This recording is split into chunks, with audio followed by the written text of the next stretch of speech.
Hello friends, welcome to MK academy. இன்றைக்கி நம்ம reasoning கிளாஸில் வந்து என்ன டாபிக் பார்க்க போகிறோம்னா ரேங்கிங். ஓகேவா, தரவரிசை தான் வந்து பார்க்க போகிறோம். ரேங்கிங்கில் வந்து ஒரு சில ஃபார்முலாஸ் வந்து இருக்குது, அதை வந்து தெரிஞ்சுக்கோங்க. பட் நம்ம ரேங்கிங்கை பொறுத்தவரை வந்து ஒரு இப்படி நம்ம கொஞ்சம் யோசிச்சு போடுற மாதிரி இருக்கும். இதுதான் இந்த ஃபார்முலா வந்து நீங்கள் தெரிஞ்சுக்கிட்டிங்கன்னா கொஞ்சம் குயிக்காக சில சமக்கு வந்து இந்த ஃபார்முலா வந்து யூஸ் பண்ணுற மாதிரி இருக்கும். ஓகேவா, அதனால் ஃபார்முலா வந்து என்ன அப்படிங்கிறத வந்து எழுதிக்கலாம். ஓகேவா, ஃபஸ்ட்டு என்ன ஃபார்முலா கொடுத்துருக்காங்கன்னா அதாவது சில இதில் வந்து ரேங்கிங்கில் வந்து என்ன கொஸ்டின் உங்களுக்கு தெரியாது, இருந்தாலும் ஃபார்முலா என்ன அப்படிங்கிறத ஃபஸ்ட்டு தெரிஞ்சுக்கோங்க. ஓகேவா, மொத்த நபர்களுடைய எண்ணிக்கை அப்படின்னு கேட்டிருந்தாங்கன்னா இடமிருந்து, அதாவது இது பைன்னு நினைக்காதீங்க, அதாவது இடமிருந்து இல்லாட்டா மேலிருந்து அப்படின்னு கொடுத்துருப்பாங்க சில சம்மில் பார்த்தீங்கன்னா. ஓகேவா, இடமிருந்து 5வது இடத்துல இருக்காங்க, மேலேருந்து 10வது இடத்துல இருக்காங்க அப்படின்னு கொடுத்துருப்பாங்க. ஓகேவா, இது பை கிடையாது, இது அல்லது இது. ஓகேவா, அந்த இடமோ அல்லது மேலிருந்தோ ஏதோ ஒன்று கொடுத்துருப்பாங்க. அது கூட வந்து வளம் இருந்து அதுமாதிரி கீழே இருந்து. ஓகேவா, வலதுபுறத்தில் இருந்து 6வது இடத்துல இருக்காங்க, கீழே இருந்து 5வது இடத்துல இருக்காங்க அப்படின்னு சொல்லியிருப்பாங்க. ஓகேவா, இதுக்கு ஃபார்முலா என்ன, இடப்புறத்தில் இருந்து ப்ளஸ் என்னது வலதுபுறத்தில் இருந்து.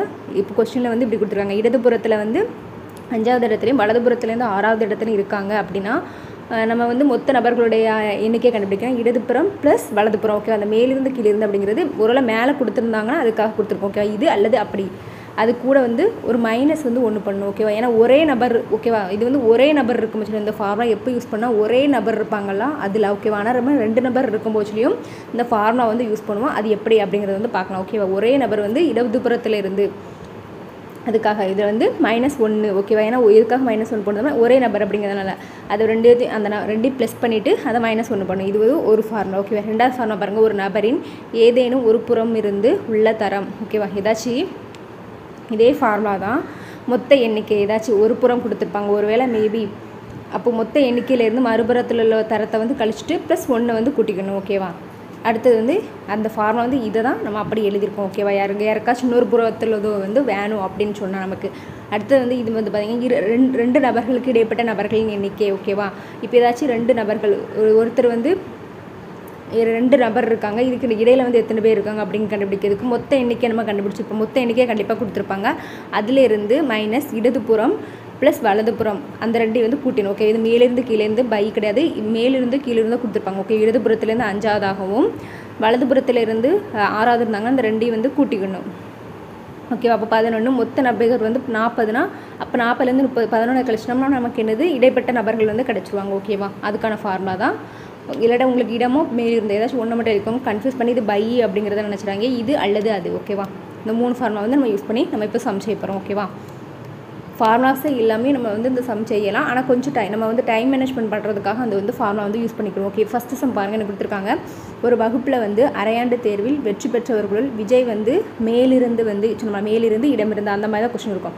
14வது இடத்திலும் கீழிருந்து 30வது இடத்திலும் உள்ளார். அத்தேர்வில் 15 மாணவர்கள் தோல்வியுற்றனர் எனில் எத்தனை மாணவர்கள் தேர்வு எழுதினார்கள். ஓகேவா, மொத்தம் இதில் வந்து டோட்டல் கேட்டிருக்காங்க. ஓகேவா, எத்தனை மாணவர்கள் அப்படிங்கிறத கேட்டிருக்காங்க. அப்போ நமக்கு எத்தனை மாணவர்கள் இருந்தாங்க அப்படிங்கிறது வந்து நமக்கு தெரியும். மொத்தத்துக்கானது கேட்டிருக்காங்க. நமக்கு மொத்தம் அப்படின்னா ஃபார்முலா என்னது, இது வந்து மேலிருந்து கீழிருந்து சொல்லியிருக்காங்க. அப்போ மேல் ப்ளஸ் கீழ், அதிலேருந்து ப்ளஸ் பண்ணிவிட்டு -1 வந்து கழிக்கணும். இதுதான் ஃபார்முலா. ஓகேவா, இப்போ இந்த ஃபார்முலா எழுதிட்டோம், இதில் எப்படி அப்ளை பண்ணலாம் அப்படிங்கிறத பார்ப்போம். ஒரு வகுப்பில் அரையாண்டு தேர்வு நடைபெற்றிருக்கு. பெற்றவர்களை வந்து விஜய் அப்படிங்கிற ஒரு நபர் இருக்காங்க. அவங்க மேலில் இருந்து 14வது இடத்துலையும் கீழிருந்து 30வது இடத்துலையும். ஓகேவா, கீழிருந்து 30வது இடத்திலும் மேலிருந்து 14வது இடத்துலையும் ஒரே நபர் தான் 30வது இடத்தில் உள்ளார். அத்தேர்வில் 15 மாணவர்கள் தோல்வியுற்றனர் எனில் எத்தனை மாணவர்கள் தேர்வு எழுதினார்கள் அப்படிங்கிறத கேட்டிருக்காங்க. ஓகேவா, நமக்கு இந்த தோல்வியுற்றவங்களாம் தேவைன்னா ஒரே நபர் தானே இருக்காங்க, 14 30. ஓகேவா, ஓகே, அப்போ மொத்தம். ஓகேவா, விஜய் அப்படிங்கிறவங்க இந்த மேலேருந்து 14வது இடத்திலும் கீழிருந்து 30வது இடத்திலும், இதில் வந்து தோல்வியுற்றவர்கள் வந்து 15 பேர். இதையும் நம்ம வந்து நோட் பண்ணணும். ஓகேவா, எதுக்காக இது நோட் பண்ணணும் அப்படிங்கிறத பார்ப்போம். இவர் வந்து பாஸ் ஆனாத இடத்துல மேலேருந்து விஜய் 14வது இடத்துல கீழேருந்து 30வது இடத்துல இருக்காங்க. அப்போ மொத்தம் அப்படிங்கிறத கண்டுபிடிக்கிறதுக்கு மொத்தம் = விஜய் ஒரே ஒரு நபர் தானே, ஒரே நபர் தான் ரூல்ஸ் இருக்குது. ஸோ ஓகேவா, மேலேருந்து அவர் எத்தனாவது இடத்துல இருக்கார், 14வது இடத்துல இருக்கார். கீழே இருந்தவர் எத்தனாவது இடத்துல இருக்கார், அதை ப்ளஸ் பண்ணணும், 30வது இடத்துல இருக்காரு. அந்த 2 ப்ளஸ் பண்ணிவிட்டு -1 வந்து பண்ணணும். ஏன்னு சொல்லுங்கள், ஏன்னா ஒரே நபர் தானே. ஓகேவா, இப்போ இதை ப்ளஸ் பண்ணால் நமக்கு என்ன கிடைக்கும் 44 அப்படிங்கிறது கிடைக்கும், மைனஸ் பண்ணால் 43 அப்படிங்கிறது கிடைக்கும். மொத்தம் 43 ஸ்டூடெண்ட்ஸ். பாருங்கள் இதில் ஆப்ஷன் 43 அப்படிங்கிறது இருக்கவே இருக்காது. ஏன்னு பாருங்கள், அந்த இது வந்து நம்ம இப்போ கண்டுபிடிச்சி வச்சுருக்கிறது என்னது, மொத்தம் வந்து 43 பேர் வந்து பாஸ் ஆனவங்க தான். ஓகேவா? ஆனால் நம்ம அங்கே வந்து ஃபெயில் ஆனவங்க அதில் எத்தனை பேர் இருக்காங்க, தேர்வில் 15 மாணவர்கள் தோல்வி வச்சுருப்பாங்க. ஆனால் நமக்கு மொத்தம் எத்தனை மாணவர்கள் தேர்வு எழுதினாங்க தான் கேட்டிருக்காங்க. ஒருவேளை பாஸ் ஆனவங்க அப்படின்னு கேட்டிருந்தாங்கன்னா இந்த 43 அப்படிங்கிறது கரெக்டானது. ஓகேவா? அப்போ 43 கூட 15 கூட்டுங்க. ஓகேவா? 43 பேர் வந்து பாஸ் ஆனவங்க, 15 பேர் வந்து ஃபெயில் ஆனவங்க. அந்த ரெண்டு கூட்டினா என்ன கிடைக்கும் நமக்கு 58. ஆன்சர் வந்து 58. Answer B. ஓகேவா? ஓகே, இப்போ அடுத்த சம் பார்ப்போம். ஓகே, அந்த மாதிரி இப்போ இந்த ஃபார்முலா எது எப்படி யூஸ் பண்ணணும் அப்படிங்கிறத தெரிஞ்சுட்டா உங்களுக்கு. ஓகே, இப்போ அடுத்த சம் பார்ப்போம். ஓகேவா? 40 மாணவர்கள் உள்ள ஒரு வரிசையில் வலமிருந்து 14வது இடத்தில் மாணிக் உள்ளார். இடமிருந்து அவரின் இடம் என்ன அப்படிங்கிறத கேட்டிருக்காங்க. ஓகேவா? ஆப்ஷன் இது வந்து ஏ 24. ஓகே, இப்போ பாருங்கள் மொத்த மாணவர்கள் இதில் வந்து கொடுத்துட்டாங்க. ஓகேவா? மொத்த மாணவர்கள் 40 பேர் ஒரு வரிசையில் வலமிருந்து 14வது இடத்துல. ஓகேவா? வலமிருந்து 14வது இடத்துல வந்து மாணிக்குள்ளார். இடமிருந்து அவரோட இடம் என்ன? இப்போ நம்ம ஒரு ஃபார்முலா, ரெண்டாவது ஃபார்முலா பார்த்தோம்னா ஓகேவா, அதே மாதிரி தான் நம்ம ரொம்ப சிம்பிள். ஓகேவா? இப்போ மொத்த மாணவர்கள் அப்படிங்கிறது வந்து நமக்கு தெரிஞ்சிருச்சு. ஓகேவா? அப்போ நம்ம என்ன செய்வோம், வலப்புறம் ப்ளஸ் இடதுபுறம் அப்படிங்கிறத எழுதுவோம். அப்போ -1 அப்படிங்கிறது நம்ம வந்து மொத்த மாணவர்கள் கண்டுபிடிக்கிறது பண்ணுவோம். ஓகேவா? ஆனால் நமக்கு இதில் வந்து என்னது, அவர் வலதுபுறத்தில் இருந்து எத்தனாவது இடத்துல இருக்கார் அப்படிங்கிறது தெரிஞ்சிருச்சு. ஓகேவா? அந்த ஒரு ஃபார்முலா வச்சு ரெண்டாவது ஃபார்முலா நீங்கள் வந்து மெமரி பண்ண கூட அவசியம் கிடையாது. அந்த ஒரு ஃபார்முலா வச்சு எழுதிடும். அப்போ மொத்தம் எத்தனை மாணவர்கள், 40 மாணவர்கள். ஒரே நபர் தான். ஓகேவா? மாணிக் அப்படிங்கிறது தான். இடதுபுறம் அவரின் இடம் என்ன அப்படிங்கிறது தான் கேட்டிருக்காங்க. ஓகே, இடதுபுறத்தில் இதில் என்ன வரும் அப்படிங்கிறது கேட்டிருக்காங்க. வலதுபுறத்தில் அவரோட இடம் வந்து என்னது, 14வது இடம் ப்ளஸ் இடதுபுறம் அப்படிங்கிறத வச்சுவிடும். அப்படி -1. இந்த -1 இந்த பக்கம் வச்சுன்னா எப்படி வரும், +1 வரும். 14 இடதுபுறம் அப்படிங்கிறத எக்ஸ்ன்னு வச்சுக்கோங்க, 41 வரும். ஓகேவா? அப்போ x = 41லேருந்து 14 வந்து கழிங்க. 40ல் 10 போனால் 30, 30ல் 4 போனால் நமக்கு 26 + 1 வந்துருக்கு 27. அப்போ 27வது இடம். ஓகேவா? ஆன்சர் வந்து 27வது இடம். ஓகேவா? டி தான் ஆன்சர். ஓகேவா? இப்போ இந்த ஃபார்முலா எப்படி யூஸ் பண்ணணும் உங்களுக்கு தெரிஞ்சிருக்கும், ஒரு கிளாரிஃபை கிடச்சிருக்கும். டக்குன்னு நமக்கு வந்து இந்த ஃபார்முலா வச்சு டக்குன்னு இப்படி செஞ்சிடலாம். நம்ம உட்காந்து எண்ணிக்கிட்டு இருக்கோம், வலதுபுறத்துலேருந்து 14வது இடத்துல இருக்காங்க, மொத்தம் 40 பேர் இருக்காங்க, இடதுபுறத்தில் எத்தனாவதாக வருவாங்க அப்படிங்கிறது நம்ம கணக்கு பண்ண வேண்டாம். ஓகேவா? இங்கேருந்து 40 பேர் அப்படிங்கிற பட்சத்தில் வலதுபுறத்துலேருந்து 14வது இடத்துல இருக்கா அப்படின்னா அப்போது மொத்தம் 40 பேர் அப்படி இருக்கும் பட்சத்தில் இவருக்கு முன்னாடி இங்கே 13 பேர் இருக்காங்க. நம்ம இப்படி தானே கால்குலேஷன் பண்ணுவோம். இது வந்து ஒரு ஃபார்முலா, டக்குன்னு அதில் அப்ளை பண்ணி நம்ம ஆன்சர் கண்டுபிடிச்சிடலாம். ஓகே, இப்போ 3ஆவது சம் பாருங்கள். எனக்கு கொடுத்துருக்காங்க, வடக்கு நோக்கி நிற்கும் மாணவர்களின் வரிசையில் இடமிருந்து 16வதாகவும் ஏயும் வலமிருந்து 16வதாக பியும் உள்ளார். ஏயின் வலப்புறம் 4வதாக உள்ள பி அதே வரிசையில் சியின் இடப்புறம் 5வதாக உள்ளார். வரிசையில் எத்தனை மாணவர்கள் உள்ளனர்? இவ்வளோ நேரம் நம்ம வந்து ஒருத்தர் இருந்ததுனால அந்த ஃபார்முலா வந்து யூஸ் பண்ணி கண்டுபிடிச்சோம். ஆனால் அந்த மாதிரி நிறைய பேர் இருந்தாங்கன்னா அந்த ஃபார்முலா வந்து யூஸ் பண்ணக்கூடாது. ஸோ அதனால் இது எப்படி செய்யணும் பார்ப்போம். வடக்கு நோக்கி எல்லாருமே நிற்காங்க. ஓகேவா? மாணவர்களின் வரிசையில் இடமிருந்து ஓகேவா, மாணவர்கள் வரிசை எல்லாமே வடக்கு நோக்கி நிற்காங்க. அதில் மாணவர்கள் வரிசையில் இடதுபுறத்திலிருந்து 16வதாக ஏ வந்து நிற்காங்க. ஓகேவா?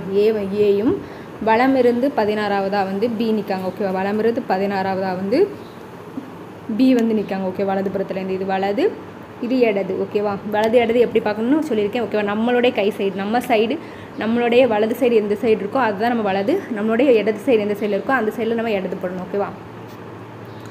ஓகே, அப்போ வலமிருந்து 16வது இருக்கா உள்ளார். ஏயின் வலப்புறம் வந்து 4வதாக ஏயினுடைய வலப்புறம் என்னது, இப்போ ஏ இங்கே இருக்காங்கன்னா ஏயுடைய இடதுபுறம் அந்த பக்கம், ஏயினுடைய வலதுபுறம் அந்த பக்கம். அப்போ ஏயினுடைய வலதுபுறம் வந்து 4வதாக பி இருக்காங்க. ஓகேவா? அப்போ பிக்கும் ஏக்கும் எத்தனை பேர் டிஃப்ரெண்ட் இருக்காங்க, 4 பேர் டிஃப்ரெண்ட்ஸ் இருக்காங்க. ஓகேவா? 4வதாக வந்து பி. அதே வரிசையில் சியினுடைய இடப்புறம் வந்து அதே வரிசையில் சியின் இடப்புறம் 5வதாக உள்ளார். ஓகேவா? சி இந்த பி ஏயின் வலப்புறம் 4வதாக உள்ள பி வந்து இந்த ஏ இருக்காங்களா, ஏக்கு இடப்புறத்தில் வந்து ஏக்கும் பிக்கும் 4 பேர் உள்ள 4வதாக வந்து இப்போ 17, 18, 19, 20வது இடத்துல யார் பி இருக்கா. ஓகேவா? என்ன கொடுத்துருக்காங்க, ஏயினுடைய வலப்புறம் 4வதாக உள்ள பி அப்படின்னு கொடுத்துருக்காங்க. அப்போ 20வது இடத்துல வந்து பி இருக்காங்க. ஓகேவா? இது வந்து ஏயிலிருந்து கணக்கு பண்ண நிமிஷத்தில் 20வது இடத்துல. அதே பி வந்து சியினுடைய இடப்புறம் 5வதாக உள்ளாங்க. அப்போ நம்ம இந்த சி அப்படிங்கிறத குறிக்கல, என்ன கொடுத்துருக்காங்க, சியின் இடப்புறம் சியினுடைய இடப்புறம் 5வது இடத்துல வந்து இருக்காங்க அப்படிங்கிறதையும் சொல்கிறாங்க. அப்போ சி அப்படிங்கிறவங்க இதில் இருக்காங்கன்னா சி வந்து இதில் இடதுபுறம் வந்து இந்த சைடில் தான் வரும். வலதுபுறம் சியினுடைய இடதுபுறம் வந்து இந்த பக்கம் வந்துடும்.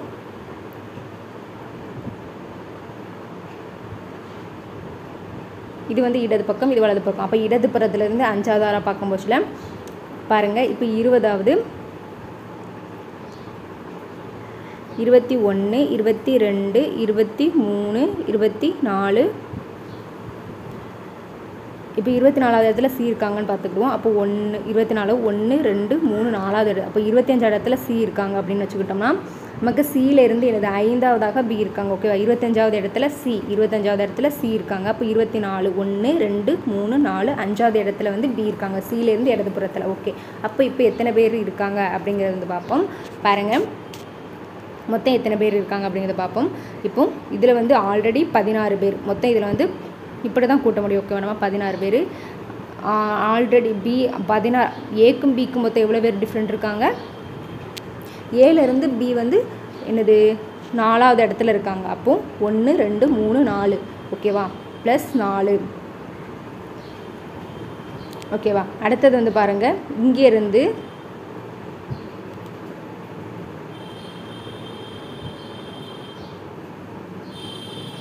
அதேமாரி சிக்கு பியிலேருந்து நமக்கு பி வந்து இந்த இடத்துல வந்து 16. அடுத்தது வந்து பாருங்கள், பி வந்து நமக்கு 16வது இடத்துல இருக்காங்க. ஓகேவா? வலதுபுறத்தில் இருந்து 16வது இடத்துல இருக்காங்கன்னா அதுக்கு முன்னாடி மொத்தம் 15 பேர் இருப்பாங்க. ஓகேவா? அந்த 15 நம்ம கூட்டணும். ப்ளஸ் அது போக சிக்கும் பிக்கும் இடையில வந்து எத்தனை பேர் இருக்காங்க? சிக்கும் பிக்கும் இடையில வந்து 5வது இடத்துல இருக்காங்க. ப்ளஸ் 5. அப்போ இப்போ இது எல்லாத்தையும் கூட்டுங்க, நமக்கு என்ன கிடைக்கும் பாருங்கள். 16 20 35 ப்ளஸ் 5 இவ்வளோத்தையும் கூட்டினா என்ன கிடைக்கும்? 40 அப்படிங்கிறது வந்து கிடைக்கும். ஓகேவா? ஆன்சர் வந்து 40. ஓகேவா? நம்ம இருக்கிறது எல்லாத்தையுமே போட்டு கூட்டிடணும். மொத்தம் இங்கே வந்து 16 பேர். ஓகேவா? ஆல்ரெடி பிக்கு இடதுபுறத்தில் 15 பேர் இருக்காங்க. அப்புறம் பிக்கும் சிக்கும் இடையில எத்தனை பேர் இருக்காங்க அப்படிங்கிறதையும் போட்டு நம்ம கூட்டணும். ஓகேவா? 16 20 35 40 மொத்தம் 40 பேர் இருக்காங்க. ஓகேவா? அடுத்த சம்பா. ஓகே, 4வது கொஸ்டின் பாருங்கள், கொடுத்துருக்காங்க. 40 குழந்தைகள் உள்ள ஒரு வரிசையில் இடது முனையிலிருந்து 13வதாக பியும் வலது முனையிலிருந்து 9வதாக கியூவும் உள்ளார். கியூவின் இடப்புறம் 4வதாக ஆர் உள்ளார் எனில் பி மற்றும் ஆருக்கு இடையே எத்தனை குழந்தைகள் உள்ளனர் அப்படிங்கிறத கொஸ்டினில் கேட்டிருக்காங்க. மொத்தம் வந்து எத்தனை குழந்தைகள் இருக்காங்க? மொத்தம் 40 பேர் இருக்காங்க ஒரு வரிசையில். அதில் இடது புறத்திலிருந்து 13வதாக வந்து பி இருக்காங்க. ஓகேவா? இடது புறத்திலிருந்து 13வதாக வந்து பி இருக்காங்க. அடுத்தது வந்து வலது முனையிலிருந்து 9வதாக கியூ இருக்காங்க. ஓகேவா? வலது சைட்லேருந்து 9வதாக கியூ வந்திருக்காங்க. கியூவினுடைய இடதுபுறம் வந்து 4வதாக ஆர் இருக்காங்க. கியூவினுடைய இது கியூவு. ஓகேவா? அதோட இடதுபுறம் இது, வலதுபுறம் இது. ஓகேவா? அப்போ கியூவினுடைய இடதுபுறம் 4வதாக. ஓகேவா? 9. அப்போ 10 11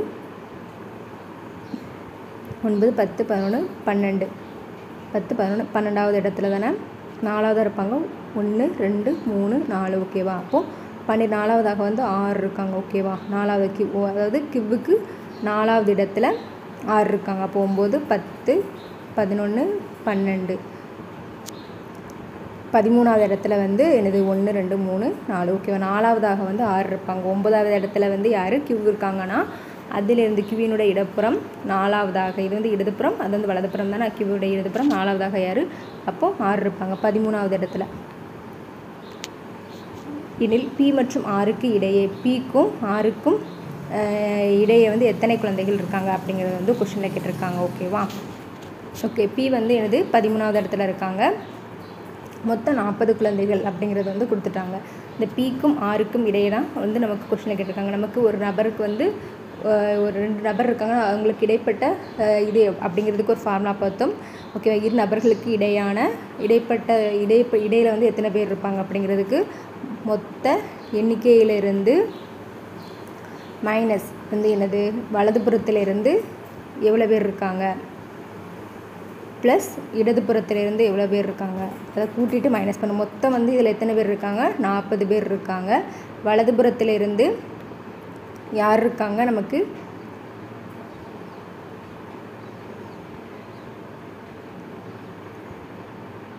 இடது சைட்லேருந்து 13ஆவதாக வந்து பி இருக்காங்க. ப்ளஸ் இங்கேருந்து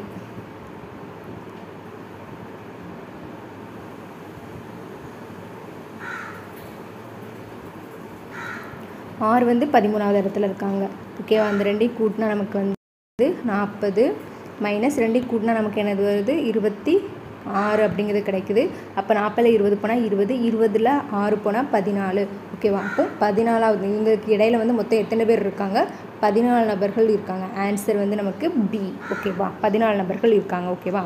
இடைப்பட்டதுக்கு நீங்கள் வந்து ஃபார்முலாஸ் படிச்சிருக்கீங்களா? அந்த 3 ஃபார்முலா பார்த்தோம்னா அதில் ஒரு ஃபார்முலா. ஓகே, இப்போ 5ஆம் சம் பாருங்கள். 40 பேர் கொண்ட ஒரு வரிசையில் சசிகலா வந்து இடமிருந்து வலமாக 21ஆவது இடத்திலும், மணிமொழி வந்து வலமிருந்து இடமாக 14ஆவது இடத்திலும் அமர்ந்துள்ளனர் எனில் அவ்விருவருக்கும் இடையே அமர்ந்திருக்கும் நபர்களினுடைய எண்ணிக்கை எவ்வளவு அப்படிங்கிறது கேட்டிருக்காங்க. மொத்தம் நமக்கு எத்தனை பேர் இருக்காங்க? மொத்தம் வந்து 40 பேர். அப்போ என்னது அவங்களுக்கு இடையே அமர்ந்தவர்களுக்கு இடையே எண்ணிக்கை என்ன அப்படிங்கிறது கேட்டிருக்காங்க. ஓகேவா? சசிகலா வந்து என்னது வலதுபுறத்தில் இருந்து சசிகலா 21ஆவது இடத்திலும், மணிமொழி வந்து எனது 14ஆவது இடத்திலும். நமக்கு வலப்புறம் இடப்புறம் கொடுத்துட்டாங்க. நமக்கு இடையில் அப்படிங்கிறது நமக்கு என்னது மொத்தம் எவ்வளோ பேர் இருக்காங்களோ அதிலிருந்து இந்த வலப்புறத்துலேருந்து எத்தனை பேர் இருக்காங்க, வலதுபுறம் ப்ளஸ் இடதுபுறத்துலேருந்து எத்தனை பேர் இருக்காங்க, அதை கூட்டி நமக்கு கழிச்சா அதுக்கு இடையில் இருக்கிறவங்க எத்தனை பேர் அப்படிங்கிறத கண்டுபிடிச்சோம். மொத்தம் வந்து 40 பேர். வலதுபுறம் ப்ளஸ் இடதுபுறத்தில் இருக்கவங்களை வந்து கூட்டுங்க. 40 ப்ளஸ் இது வந்து கூட்டினா நமக்கு என்ன கிடைக்கும்? 35. ஓகேவா? 40லேருந்து 35 கழிச்சா வந்து நமக்கு 5 அப்படிங்கிறது கிடைக்கும். ஓகேவா? அப்போ ஆமாம், எனது சசிகலாவுக்கும் மணிமொழிக்கும் இடையில் எத்தனை பேர் வந்திருப்பாங்க? 5 பேர். ஆன்சர் வந்து நமக்கு டி. ஓகேவா? இப்போ வந்து நம்ம ரேங்கிங் பார்த்தோம். இனி வந்து இந்த சீட்டிங் அரேஞ்ச்மெண்ட் இருக்கும்ல, அந்த சம் வந்து பார்ப்போம். ஓகே, 6ஆவது சம் பாருங்கள். இதோட நம்ம வந்து ரேங்கிங் பார்த்தோம். இப்போ வந்து சீட்டிங் அரேஞ்ச்மெண்ட் வந்து பார்க்க போகிறோம். ஓகேவா? இவருக்கு அப்புறமா எத்தனை பேர் இருப்பாங்க அந்த மாதிரி கணக்கு. ஒரு அணிவகுப்பில் 7 நபர்கள் ஒரு வரிசையில் வந்து நின்று கொண்டிருக்கிறார்கள். கியூ என்பவர் ஆரின் வந்து இடப்புறமாகவும் பியினுடைய வலப்புறமாகவும் நிற்கிறார். ஓ என்பவர் எண்ணினுடைய வலப்புறமாகவும் பியினுடைய இடப்புறமாகவும் நிற்கிறார். அதேபோல் எஸ் என்பவர் ஆரினுடைய வலப்புறமாகவும் டியினுடைய இடப்புறமாகவும் உள்ளார். யார் நடுவில் நிற்பா அப்படின்னு கேட்டிருக்காங்க. ஓகேவா? மொத்தம் ஒரு நபர் 7 நபர்கள் இருக்காங்க. அதில் கியூ என்பவர் ஆரினுடைய இடப்புறமாகவும், ஓகேவா, பியினுடைய வலப்புறமாகவும் இருக்கிறாங்க. ஓகேவா? இது கியூ அப்படிங்கிற ஒரு நபர் இருக்கார். ஓகேவா? ஆரினுடைய இடப்புறத்தில் இருக்காங்க. ஓகேவா? ஆர் அப்படிங்கிறது இங்கே இருக்குதுன்னு வச்சுக்கிடுவோம். ஓகேவா? இந்த மாதிரி நம்ம எழுதுவோம். ஆரினுடைய இடது புறத்தில் வந்து கியூ இருக்காங்க. ஓகேவா? இப்போது இது இடது, இது வந்து சைடு வலது. அப்போ இடது புறத்தில் வந்து கியூ இருக்காங்க. அடுத்த லைன் என்ன சொல்லியிருக்காங்க? பியினுடைய வலது புறத்தில் வந்து கியூ இருக்காங்க அப்படிங்கிறத கொடுத்துருக்காங்க. ஓகேவா? அந்த கியூ அப்படிங்கிறது ஆரினுடைய இடது புறத்திலும் பியினுடைய வலதுபுறம். அப்போ பி வந்து இந்த சைடில் இருந்தால் பிக்கு வலதுபுறத்தில். அப்போ நம்ம இப்படி எழுதிருக்கு. இப்போ கரெக்டான செக் பண்ணி பார்க்கணும். கியூ அப்படிங்கிறவங்க வந்து ஆரினுடைய இடதுபுறத்தில் இருக்காங்க. அப்போ கியூ அப்படிங்கிறவங்க ஆரினுடைய இடதுபுறத்தில் தான் இருக்காங்க. அப்புறமா வந்து எனது பியினுடைய வலதுபுறத்தில் கியூ இருக்காங்க. பியினுடைய வலதுபுறத்தில் தான் கியூ இருக்காங்க. ஓகே, ஃபஸ்ட்டு சென்டென்ஸ் வந்து கம்ப்ளீட் பண்ணிவிட்டு அடுத்து என்ன கொடுத்துருக்காங்க? ஓ என்பவர் எண்ணினுடைய வலப்புறமாகவும் பியினுடைய இடப்புறமாகவும் நிற்கிறார். ஓகே, அப்போ ஓ இருக்காங்க. எண்ணினுடைய வலதுபுறத்தில் ஓ இருக்காங்க. ஓகேவா? எண் அப்படிங்கிறக்காங்க. எண்ணினுடைய வலதுபுறத்தில் ஓ இருக்காங்க. ஓகே, வலதுபுறத்தில் வந்து ஓ இருக்காங்க. அடுத்து ஓ வந்து என்னது பியினுடைய இடப்புறமாகவும் இருக்காங்க. ஆனால் பாருங்கள், பி அப்படிங்கிறது இங்கே இருக்குது. அப்போது நம்ம வந்து இது பியினுடைய இடதுபுறத்தில், பியினுடைய இடதுபுறம் அப்போ இங்கே தானே வருது. அப்போ ஓ அப்படிங்கிறவங்க இடதுபுறத்தில் இங்கே வந்துடுவாங்க. அப்போ என் வந்து இந்த பக்கம் வரும். ஓகேவா? இதில் வந்து என், இதில் வந்து ஓ. ஓகேவா? இப்போ வாசிச்சு பாருங்கள். அந்த என் ஓபியை வந்து இங்கே அழிச்சிருவோம். ஓகேவா? என்ன கொடுத்துருக்காங்க? ஓ என்பவர் எண்ணினுடைய வலப்புறமாகவும் எண்ணினுடைய வலதுபுறத்தில் தான் இருக்காங்க. பியினுடைய இடதுபுறத்தில் தான் அந்த ஓ வந்து இருக்காங்க. ஓகே, ஓ வந்து இதில் இருக்குது. அடுத்தது வந்து அப்போ இந்த சென்டென்ஸ் வந்து கம்ப்ளீட் ஆகிட்டேன். அடுத்து அதே பாருங்கள். அதே போல் எஸ் என்பவர் ஆரினுடைய வலப்புறமாகவும் டியினுடைய இடப்புறமாகவும் இருக்காங்க. எஸ் அப்படிங்கிறவங்க வந்து ஆர், எஸ் இருக்காங்களா?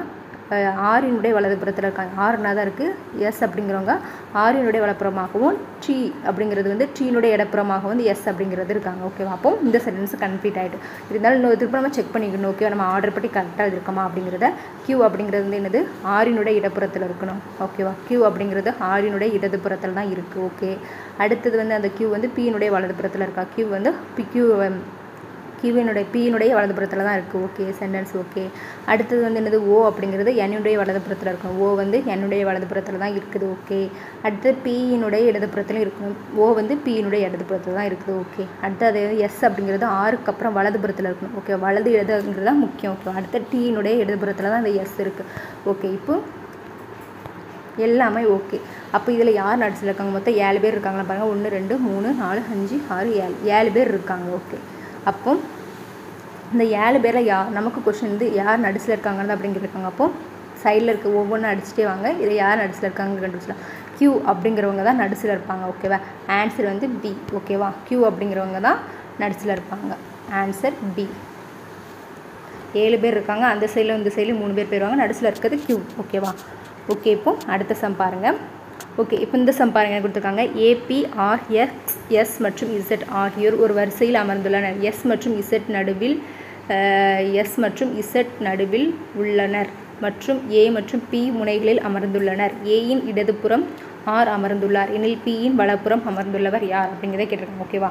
இந்த AP, RX, S மற்றும் Z ஆகியோர் வந்து ஒரு வரிசையில் அமர்ந்திருக்காங்க. அதில் Sவும் Z என்னது நடுசில் அமர்ந்திருக்காங்களாம். ஓகேவா? அப்போ இந்த Sவும் Z வந்து நடுசில் தான் இருக்காங்க. இனிமேல் எழுதுனா இந்த 2 பேர்த்துக்கு நடுசில் வந்து இனிமேல் நடுசில் வந்து யாரும் வர முடியாது. ஏன்னா இவங்க தான் நடுசில் இருக்காங்க. Sவும் Zவும் நடுவில் உள்ளனர் மற்றும் A மற்றும் B வந்து முனைகளில் அமர்ந்துள்ளாங்க. ஓகேவா? A அப்புறம் B வந்து என்னது, இப்போ A வந்து இந்த முனையில் இருக்காங்கன்னா B வந்து அடுத்த முனையில் தான் இருக்க முடியும். ஓகேவா? Aயும் Bயும் வந்து ஒவ்வொரு முனைகளில் இருக்காங்க. ஓகேவா? முனைகள் லாஸ்ட் முனைனா என்னது லாஸ்ட்டில் இருக்காங்க. Aயினுடைய இடதுபுறம் வந்து R அமர்ந்திருக்காங்க அப்படின்னு சொல்கிறாங்க. Aயினுடைய இடதுபுறம் இங்கே என்னது R. ஓகேவா? Aயினுடைய இடதுபுறத்தில் R அமர்ந்துள்ளார் எனில் Bயினுடைய வலப்புறம் அமர்ந்துள்ளவர் யார் அப்படிங்கிறது வந்து கேட்டிருக்காங்க. ஓகேவா? அப்போ பாருங்கள், நமக்கு Bயினுடைய வலதுபுறம் அப்படிங்கிறது இந்த பக்கம் தான் வரும். இங்கே வந்து நம்ம யாருமே இல்லை.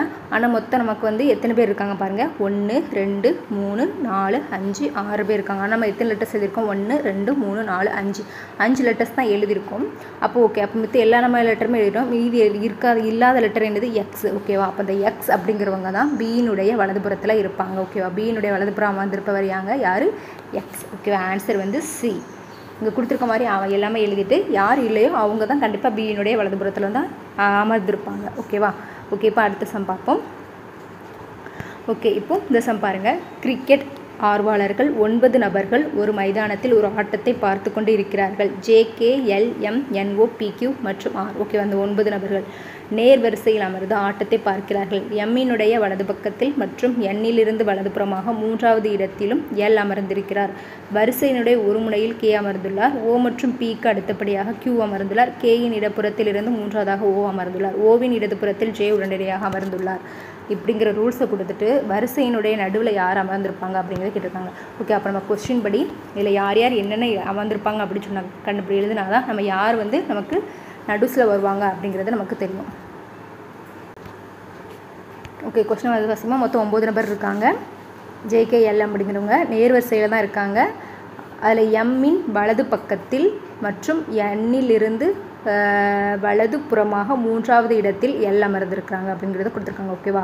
ஓகே, L அப்படிங்கிறவங்க வந்து Mயினுடைய வலது பக்கத்தில் இருக்காங்க. ஃபஸ்ட் ரூல் வந்து Mோட வலது பக்கம் என்னது L. ஓகேவா? வலது பக்கத்தில் வந்து L அமர்ந்திருக்காங்க. அடுத்தது என்னது Nயிலிருந்து வலது புறமாக 3வது இடத்தில் இருக்காங்க. ஓகேவா? இப்போ N அப்படிங்கிறது வந்து இதில் இருக்குது அப்படின்னு வச்சுக்குவோம். Nயிலிருந்து என்னது வலது புறமாக என்னுடைய வலதுபுறம் தானே 3வது இடத்துல L இருக்காங்க. அப்போ 1 2 2வது இடத்துல L வந்திருக்க மாதிரி இருக்குது. அப்போ ஊடையிலன்னு ஒரு நபர் வருவாங்க. ஸோ நம்ம ஒரு இடம் கேப் விட்டோம். ஓகேவா? N. ஓகேவா?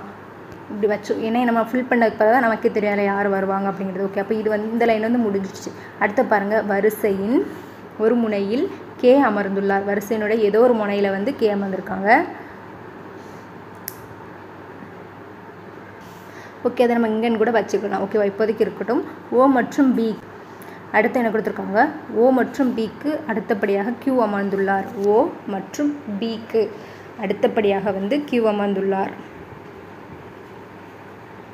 ஓகே, இந்த லைனுமே இந்த ஓக்கும் Bக்கு அப்புறமா வந்து Q அப்படிங்கிறவங்க வந்து அமர்ந்துள்ளாருங்க அப்படிங்கிறது தெரிஞ்சிருக்கு. ஓகேவா? இந்த லைனை வச்சுக்கலாம். நமக்கு தேவையான அடுத்து என்ன சொல்லியிருக்காங்க? Kயினுடைய இடதுபுறத்திலிருந்து 3வதாக O உள்ளார் அப்படிங்கிறத கொடுத்துருக்காங்க. Kயினுடைய இடதுபுறத்திலிருந்து. ஓகே, K வந்து இந்த முனையில் இருக்கிறதுக்கு பதிலாக நம்ம இந்த முனைன்னு கூட வச்சுக்கலாம். ஓகேவா? லாஸ்ட் முனை என்ன சொல்லியிருக்காங்க? Kயினுடைய இடதுபுறம். ஓகேவா? இது வலதுபுறம் வந்து இடதுபுறத்திலிருந்து O வந்து எனது 3வது நபராக இருக்காங்கன்னு வச்சுக்கலாம். அப்போ OPQ. ஓகேவா? இப்படி இருந்தால் Kயிலிருந்து என்னது கேனுடைய இடதுபுறத்துலேருந்து 1 2 3 மூணாவது இடத்துல தான் ஓ அமர்ந்திருக்காங்க. ஓகேவா? அப்போ இந்த சென்டென்ஸ் படி நம்ம இதை வந்து அமைச்சிட்டோம். இப்போ இந்த ஓபிக்கு இந்த லைனுமே நமக்கு முடிஞ்சிருச்சு. கேனுடைய இடதுபுறத்துலேருந்து ஓ வந்து ஓவினுடைய இடதுபுறத்தில் ஜே உடனடியாக இருக்காங்க அப்படிங்கிறத கொடுத்துருக்காங்க. ஓகேவா?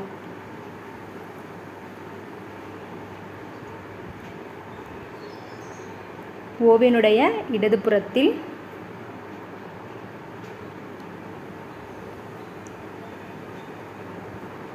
ஓகே ஓ இது என்ன இருக்குது, அப்போ இதோடைய இது வலதுபுறம், அப்போ ஜே அப்படிங்கிறவங்க இதில் வருவாங்க. ஓகேவா? ஜே ஓ அடுத்தது உடனே நமக்கு ஜே அப்படிங்கிறவங்க இருக்காங்க.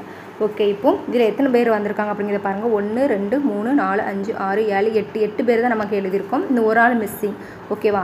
அப்போ நம்ம வந்து திரும்ப வாசிப்போம். நம்ம எல்லாமே கரெக்டாக வந்திருக்கோம் அப்படிங்கிறத பார்ப்போம். எம்மினுடைய வலது பக்கத்தில் எல் இருக்காங்க. ஓகேவா? எம்முடைய வலது பக்கத்தில் எல் இருக்காங்க. ஓகே, என்னுடைய வலப்புறமாக 3வது இடத்தில் எல் இருக்காங்க. ஓகேவா? என்னுடைய வலதுபுறத்துலேருந்து 3வது நபராக எல் இருக்காங்களான்னு பாருங்கள். 1 2 2வது இடத்துல தான் எல் இருக்காங்க. அப்போ மிஸ்ஸிங் வந்து ஒரு ஆள் மிஸ் ஆகுறாங்களா? அப்போ இங்கே 8 லெட்டர் தான் இருக்குது.